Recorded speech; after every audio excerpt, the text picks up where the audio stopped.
Hey, welcome back. Donald Miller here, and I missed tip of the day yesterday, and it's beyond lunchtime today. It's the 11th of January. Um,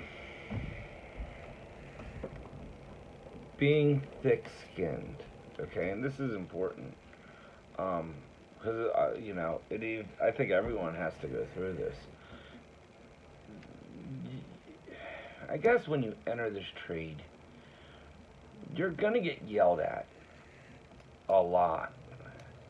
Um, Especially the first couple years in this trade, you're just gonna get yelled at, and if you're having a bad day, you might get yelled at all day long. Um, Now I'm not there. There's malicious intent, and then there's just normal jobs like banter, and there's a difference. The malicious intent is usually caused by, I don't want to say assholes, but guys that are losers. Okay, that they're the people that are going to say things to you on purpose. Um, and losers come in all ages. All right, so if you get on a job site with one of these guys and you're a helper, dude, he's gonna tear into you on purpose to make you feel like shit. And um, there's guys out there like that. Like very early in my apprenticeship, I had a guy attacking me, and I had to get away from him. Okay, so I did things on purpose for him to get mad at me. And I did it enough to the point where it would anger him to the point where him just seeing me. But it took him.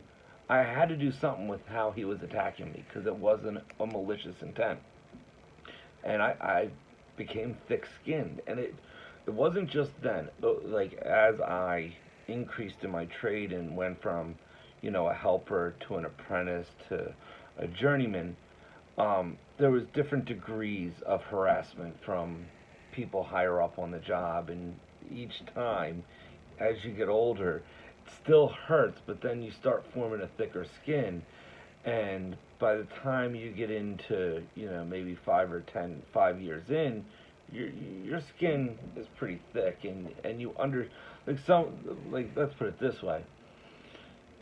I can interpret when someone says something to me. I can interpret what they're really meaning, and I don't really listen to the words that they say, especially if they're being malicious about it. I understand the meaning behind what they say. So you kind of have to read through the degradation, or whatever you want to call it, and understand what they're saying. And it is a form of communication because I'll do it. I'll yell at my helpers, not in a malicious way, but I will yell at them, and then they get all upset, and I have to set them aside and explain what the meaning of them getting yelled at was, what the underlying meaning is. They're not just getting yelled at, but there's reasoning behind why they're getting yelled at. So it's almost like a different language. So if you're thin-skinned, it's tough to learn that second language. It really is tough. And that is one thing I will tell you, that you will get a thicker skin in this trade. Um, because if you don't, your feelings are going to get hurt a lot. And I guess some of it's done on purpose, but some of it isn't. Some of it is done because you are learning the trade, and you need to be reprimanded in a manner where you won't be embarrassed.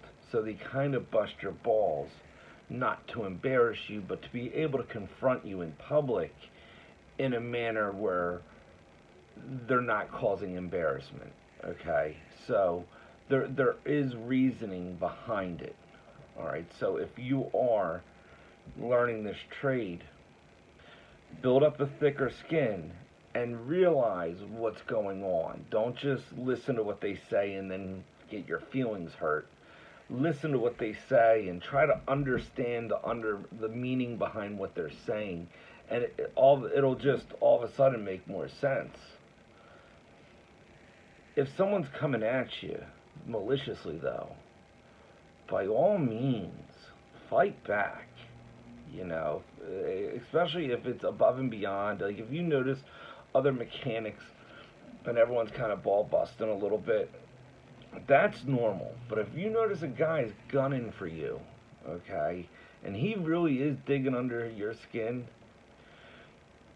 you're gonna have to fight back, okay? Because if you don't, it's gonna get worse and worse and worse. So by all means, like, figure out a way to stand your ground that's respectable on site.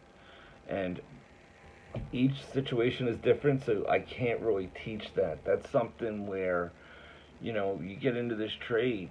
Some guys make it and some guys don't. And that's kind of part of the filtering out process. We need guys that are going to be able to stand the test of time, especially in dangerous situations. And there are dangerous situations in electrical work. We want guys that are seasoned, that another mechanic can trust next to them, okay?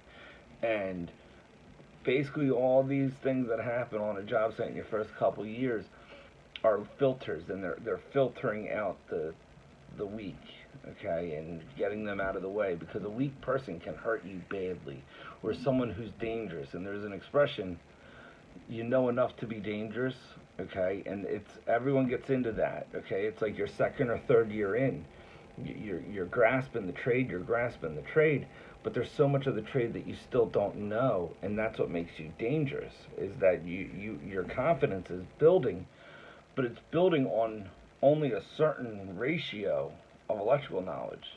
All right, so you have to really be careful there. These are all steps. So build a little thicker skin, okay, because it does happen on sites, and enjoy yourself out there. God bless. Take care. Enjoy yourself.